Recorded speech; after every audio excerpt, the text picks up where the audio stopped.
নমস্কার বন্ধুরা, শ্রীময়ীজ astrological tips চ্যানেলে তোমাদের সকলকে স্বাগত জানাচ্ছি। আজকে আমি তোমাদেরকে আমাদের যে নক্ষত্র নিয়ে আমি বলছিলাম, আমাদের 27টা যে নক্ষত্র, সেই নক্ষত্রের মধ্যে 7 নম্বর নক্ষত্র হচ্ছে পুনর্বসু নক্ষত্র। আজ এই পুনর্বসু নক্ষত্র নিয়েই তোমাদেরকে কিছু কথা জানানোর চেষ্টা করছি। মিথুন রাশির 20 ডিগ্রি থেকে কর্কট রাশির 3 ডিগ্রি 20 পর্যন্ত এই পুনর্বসু নক্ষত্রের বিস্তৃতি। অধিপতি গ্রহ হল বৃহস্পতি এবং এই নক্ষত্রের দেবতা হলেন অদিতি। এর প্রতীক হলো তীর ভর্তি তুন, অর্থাৎ বারবার কিন্তু এই নক্ষত্রের জাতক জাতিকারা কোনো কাজের জন্য বা কোনো কিছুর জন্য একাধিকবার সুযোগ পেয়ে থাকে।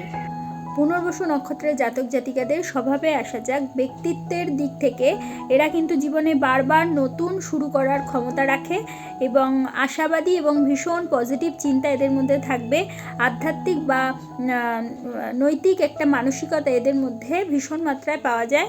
তাছাড়া ক্ষমাশীল এবং উদার প্রকৃতির হতে এদের দেখা যায় এবং ভীষণ মাত্রায় ভ্রমণ করতে এরা ভালোবাসবে। এবং দুর্বল অর্থাৎ নেগেটিভ দিকগুলোর মধ্যে এই পুনর্বসু নক্ষত্রে দেখতে পাওয়া যায় যে বারবার শুরু করে কোনো কাজ মাঝপথে এসে ছেড়ে দেওয়া, অর্থাৎ কোনো কাজ খুব আগ্রহ সহকারে শুরু করলো কিন্তু একটা সময়ের পরে কিন্তু সেই কাজের প্রতি তার ইচ্ছা বা এনার্জি কোনোটাই সে কাজে আর লাগাতে পারে না। তাছাড়া সিদ্ধান্তের ক্ষেত্রে ভীষণ মাত্রায় দেরি করে ফেলে এবং অতিরিক্ত একটা আদর্শবাদ তাদের জীবনে মাঝে মাঝে কিন্তু সমস্যা ডেকে আনতে পারে। তাছাড়া বাস্তব পরিকল্পনার অভাব তাদের মধ্যে ভীষণ মাত্রায় দেখতে পাওয়া যায়। পেশার দিকে আসা যাক, শিক্ষকতা এবং কাউন্সেলিং এদের ভীষণ ভালো পেশা হিসেবে এরা নিতে পারে।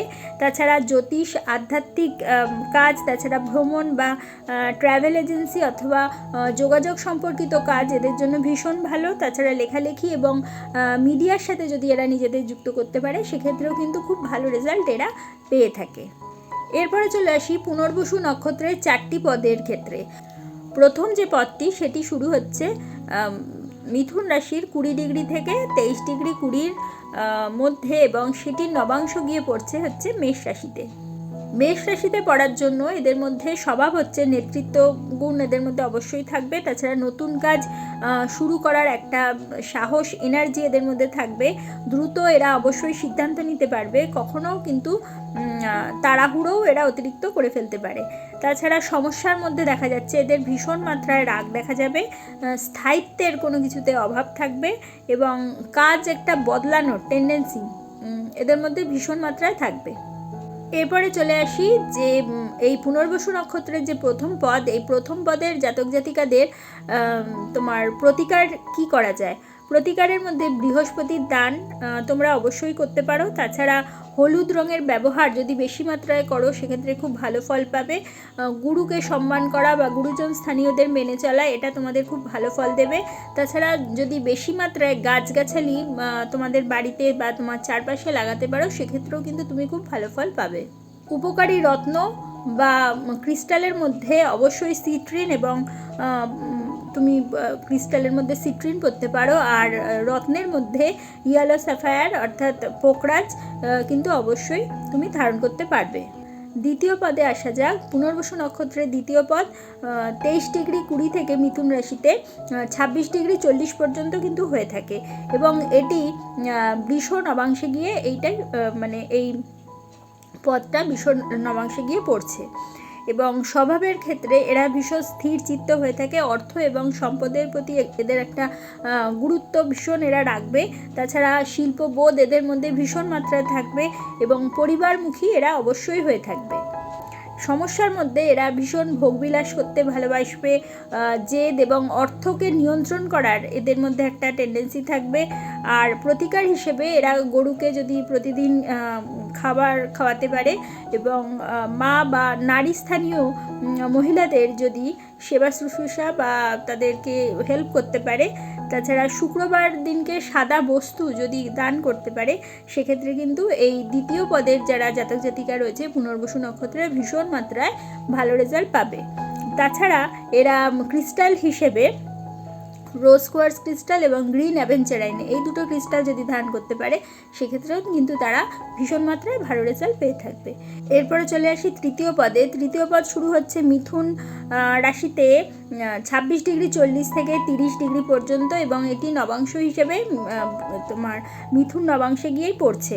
এবং এদের স্বভাব হচ্ছে এরা অত্যন্ত বুদ্ধিমান হয়ে থাকবে, যোগাযোগ ক্ষমতা বা যোগাযোগের দক্ষতা ভীষণ মাত্রায় থাকবে, লেখালেখি বা শিক্ষার ক্ষেত্রে এদের ভীষণ আগ্রহ থাকবে, বহু কাজে এদের কিন্তু আগ্রহ থাকে। এবং সমস্যার মধ্যে ভীষণ মাত্রায় এরা অস্থির মানসিকতার, অস্থির মনের হয়ে থাকে, সিদ্ধান্তহীনতায় ভুগবে, অতিরিক্ত চিন্তা এদের সমস্যা তৈরি করতে পারে জীবনে। এবং প্রতিকার হিসেবে এরা যদি প্রতিদিন গণেশের পুজো করে থাকে ভীষণ ভালো ফল পাবে। তাছাড়া যদি কাউকে বা গরিব দুস্থদের বিশেষ করে বই দান করতে পারে এবং ছাত্রদের যাদের সমস্যা আছে তাদেরকে সাহায্য করতে পারে, সেক্ষেত্রে এদের বিভিন্ন বাধা বা সমস্যা এই তৃতীয় পদের যারা পুনর্বসু নক্ষত্রে রয়েছে তারা তাদের জীবনের বাধাগুলোকে কাটিয়ে উঠতে পারবে। এবারে তারা যে ক্রিস্টাল ব্যবহার করবে সেটা বলে দিই। এমারেল্ড যদি ব্যবহার করতে পারে, অর্থাৎ পান্না স্টোন হিসেবে, এবং তোমার ক্রিস্টাল হিসেবে ফ্লুওরাইড যদি ব্যবহার করতে পারো সেক্ষেত্রেও কিন্তু তোমরা ভীষণ ভালো রেজাল্ট পাবে। এবারে লাস্ট যে পদ অর্থাৎ চতুর্থ পদে চলে আসি। চতুর্থ পদ শুরু হচ্ছে কর্কট রাশিতে 0° থেকে 3°20 পর্যন্ত, এবং এই পদটা গিয়ে নবাংশে যেখানে পড়ছে সেটা হচ্ছে কর্কট নবাংশে। এখানে এদের স্বভাব কিন্তু ভীষণ মাত্রায় সংবেদনশীল, অত্যন্ত সংবেদনশীল, এবং পরিবার এবং সুরক্ষার একটা গুরুত্ব তাদের মধ্যে ভীষণ মেনটেন করে তারা চলবে, এবং আধ্যাত্মিকতা তাদের মধ্যে ভীষণ মাত্রায় থাকবে, এবং তারা ভীষণ কেয়ারিং অর্থাৎ যত্নশীল প্রকৃতির হয়ে থাকে। সমস্যার ক্ষেত্রে এরা একটা মানসিক ওঠাপড়ার মধ্যে দিয়ে যাবে, এবং অতিরিক্ত আবেগ তাদের কিন্তু একটা সমস্যা তৈরি করতে পারে। এছাড়া অতীত নিয়ে তারা কিন্তু ভীষণ মাত্রার একটা চিন্তাভাবনা সবসময় করবে। প্রতিকারে আসা যাক। প্রতিকারের মধ্যে যে চন্দ্রের যে শক্তি সেটা কিন্তু তাদের বাড়াতে হবে, এবং দুধ বা চাল যদি তারা দান করতে পারে সেক্ষেত্রে ভীষণ ভালো ফল পাবে।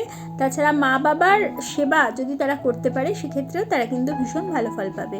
ক্রিস্টালের মধ্যে মুনস্টোন তারা যদি ব্যবহার করতে পারে খুব ভালো রেজাল্ট পাবে। তাছাড়া পার্ল যদি তারা পড়তে পারে বা ধারণ করতে পারে সেক্ষেত্রেও তারা কিন্তু ভীষণই ভালো রেজাল্ট পাবে।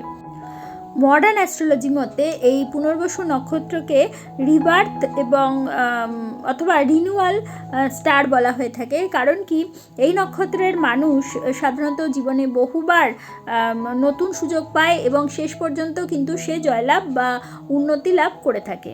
এবারে সবচেয়ে শক্তিশালী গুণ এই নক্ষত্রের হচ্ছে এরা ভীষণ মাত্রায় আশাবাদী, পুনরায় শুরু করার একটা শক্তি এদের মধ্যে থাকবে, এবং আধ্যাত্মিক বৃদ্ধি এদের মধ্যে ভীষণ মাত্রায় দিনকে দিন বাড়তে থাকবে। সবচেয়ে বড় শিক্ষা হচ্ছে জীবনে স্থিরতা নিয়ে আসা এবং বাস্তব চিন্তাভাবনার নিজের মনকে নিয়ে আসা।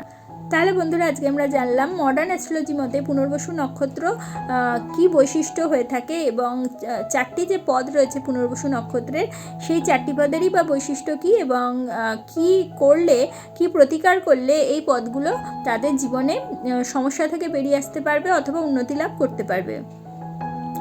যদি তোমাদের আমার এই ভিডিওটা ভালো লাগে তাহলে অবশ্যই এটা লাইক করে দিও, তোমাদের পরিচিতদের মধ্যে শেয়ার করে তাদের জানার সুযোগ করে দিও, এবং যারা এখনও পর্যন্ত আমার চ্যানেলটা সাবস্ক্রাইব করোনি অবশ্যই সাবস্ক্রাইব করে দিও, এবং পাশে থাকা বেল আইকনটি প্রেস করতে কিন্তু একেবারে ভুলো না। তাহলে প্রত্যেকে ভালো থেকো, প্রত্যেককে ভালো রেখো। পরবর্তী ভিডিওতে আবার চলে আসবো। ততক্ষণের জন্য সকলকে ধন্যবাদ। নমস্কার।